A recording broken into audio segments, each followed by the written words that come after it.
তো হয় বন্ধুরা, আজকে আমি 1 কেজি চিকেন নিয়েছি। এখানে চিকেনগুলো প্রথমেই ওয়াশ করে নেব এবং এই चिकन নিয়েছি दम बिरयानी জন্য। असल में बिरयानी खाना है तो हैदराबाद में आना है। তো আজকে সেই দম বিরিয়ানি বানাতে যাচ্ছি আমি। হায়দ্রাবাদের যেটি ফেমাস ট্র্যাডিশনাল একটি রেসিপি, যেটা এক নামেই সবাই চেনেন, হায়দ্রাবাদি বিরিয়ানি। অল ওভার ইন্ডিয়ার মধ্যে ফেমাস এটাই। তো প্রথমেই আমি চিকেনটাকে ম্যারিনেশন করে নেব। 1 কেজি চিকেন নিয়েছি বয়েলের মধ্যে। তো প্রথমেই দিয়ে দিলাম আমি জিঞ্জার গার্লিক পেস্ট এবং করিয়েন্ডার পাউডার দিয়েছি 2 স্পুন, সঙ্গে দিয়েছি কামিং পাউডার 1 স্পুন এবং গরম মশলা 1 স্পুন,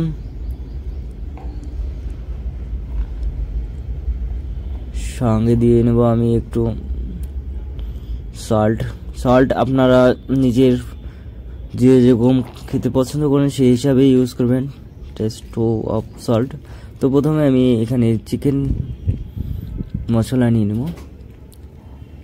ইজি কোম্পানির এখানে নিয়েছি আমি। আপনারা চাইলে MTR ইউজ করতে পারেন এবং আলাদা কোম্পানি ইউজ করতে পারেন। তো এখানে আমি কাশ্মীরি লঙ্কা পাউডার ইউজ করব কিছুটা কালারের জন্য। আপনারা অবশ্যই এটা ইউজ করবেন। যদি ফুড কালার না থাকে তো এটাকে ইউজ করলেই হবে। অনেকেই ফুড কালার খেতে পছন্দ করে। এখন আমি দই দিয়ে দিচ্ছি টকের জন্য, যাতে কি চিকেনটা ভালো করে ম্যারিনেশন হয়ে যায়। তো এই জন্য কিছু পরিমাণ আমি দই দিয়ে দিলাম, টক দই। অবশ্যই টক দই ইউজ করবেন, এখানে মিষ্টি দই ইউজ করবেন। এবং সঙ্গে লেবু দিয়ে দিচ্ছি, লেবুর রস দিয়েছি সঙ্গে। তো দেন এখন আমি সব উপকরণগুলো মিক্স করব। উপকরণগুলো মিক্স করে আমি ফ্রিজে আধা ঘন্টার মতো রেখে দেবো এবং ফাইনালি আমার মিক্স হয়ে গেছে। তো এগুলো খাড়া মশলা আমি রাইসের জন্য এড করবো। আমি কিছু অনিয়ন স্লাইস করে কেটে নিয়েছি, যেটা আমাদের ওই রাইসে সার্ভ করতে হবে। তো তার জন্য আমি প্রথমেই অয়েল নিয়েছি কিছু পরিমাণ কড়াই। তো অয়েলে ফ্রাই করে নেব, অনিয়নগুলো ফ্রাই করে নেব ভালো করে। আপনারাও এই পদ্ধতি দিয়েই করবেন, দেখবেন খুবই ভালো। এবং অনিয়ন যদি ফ্রাই করতে ইচ্ছা না করে তো বাজারে নিমিষে পেয়ে যাবেন অনিয়ন ফ্রাই প্যাকেট। তো ওখান থেকে কিনে নিয়ে আপনারা ইউজ করতে পারেন। তো আমি এইভাবে ফ্রাই করে নিলাম কিছু পরিমাণ অনিয়ন। তো এই অয়েলে আমি সামান্য জিরে, এলাচ, তেজপাতা এবং দালচিনি। তো দেন এখন আমি চিকেনগুলোকে এখানে একটু ফ্রাই করে নেব, মিনিমাম 70%। তো আমি অয়েলি চিকেনগুলোকে ছেড়ে দিলাম। মিনিমাম 70% কুক হয়ে গেলে আমি তারপরে রাইসে দম লাগাবো। তো ঢেকে দেবো 10 মিনিটের জন্য লো ফ্লেমে। এবং দেন আমি এখন রাইসের দিকে যাব। তো প্রথমে একটি পাত্র নিয়েছি, পাত্রের মধ্যে করিয়েন্ডার লিভস এবং যেগুলো উপকরণ দেখিয়েছিলাম আপনাকে কিছুক্ষণ আগেই, তো সেগুলো দিয়ে দেবো। এগুলো সব রকম উপকরণ, এগুলো আমি এখন সম্পূর্ণ ওয়াটারে দিয়ে দেবো। ওয়াটার হিট হয়ে গেছে। তো রাইসটাকেও দিয়ে দেবো। এখানে অবশ্যই India Gate rice, basmati rice use করবেন, যেটি নাম্বার 1 কোয়ালিটি।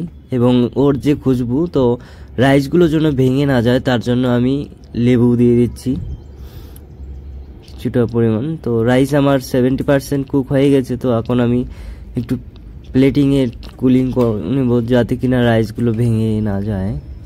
তো প্লেটে রেখে দেবো। তারপরে আমি বিরিয়ানি দম লাগাবো এখন। তো চিকেনগুলো হয়ে গেছে।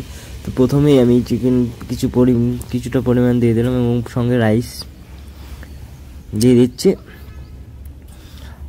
তো দেন এইভাবেই আপনারাও বাড়িতে অবশ্যই ট্রাই করবেন। কিছু পরিমাণ করিয়েন্ডার এবং কতমিরা এবং যে অনিয়নটা ফ্রাই করে রেখেছিলাম সেগুলো দিয়ে দিচ্ছি একটু। এবং দেন এখন আমি আবারও দিয়ে দিচ্ছি কিছু পরিমাণ এবং চিকেন দিয়ে দেবো কিছুটা আবার সাইডে। তো বাড়িতে অবশ্যই এই রেসিপিটা ট্রাই করবেন, অবশ্যই ভালো লাগবে। এবং অবশ্যই আমার এই রেসিপিটি যদি ভালো লেগে থাকে তো একটু বিরিয়ানি মশলা দিয়ে দেবেন উপরে। বিরিয়ানি মশলা দিয়ে দিলাম, এটা এভারেস্ট কোম্পানি বিরিয়ানি মশলা। তো আমাদের এই সিক্রেট মশলা হচ্ছে সোপ মশলা, এখানে কিছু রেখেছি। তো এটা দিলে কি হবে, আপনাদের যে বিরিয়ানির যে খুশবু সেটা এক্সেলেন্ট খুশবু আসে। তো আমি সেটাই দিয়ে দিচ্ছি এখানে।